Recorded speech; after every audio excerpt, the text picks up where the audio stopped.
কিরে মগা, তোকে যে 20 থেকে 30 পর্যন্ত বানান সহ লিখতে দিলাম, লিখেছিস? হ্যাঁ আব্বা লিখেছি। কয় দেখি খাতাটা দে, কয় দেখি। না আব্বা লিখেছি। কয় দেখি, কি লিখেছিস? হ্যাঁ রে, এ তুই কি লিখেছিস? তোকে আমি কি লিখতে দিয়েছি আর তুই কি লিখেছিস? হ্যাঁ, আব্বা ঠিকই তো লিখেছি। ঠিকই লিখেছিস না?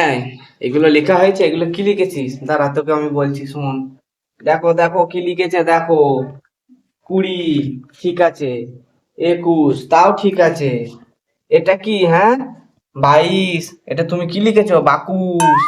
তারপরে কি লিখেছো? তাকুস। আমি বুঝতে পারছি, বুঝতে পারছি, তোমার দোষ নেই এতে। চাকুস, পাকুস, তাহলে বোঝো। হ্যাঁ, আবার তুমি কি লিখেছো? ছাকুস। ছাকুস ঠিক আছে, তাও মেনে নিলাম, তোমার দোষ নেই, আমি বুঝতে পারছি। ছাকুস, আকুস, তাহলে সহ্য করা যায় এগুলো? হ্যাঁ, উকুস, আবার দেখো তিকুস। সবই বুঝতে পেরেছি, সবই বুঝতে পেরেছি, তোমার দোষেতে কিছুই নেই, সব দোষ হচ্ছে 21-এ। না 21 হবে, না তুমি বাকুস লিখবে।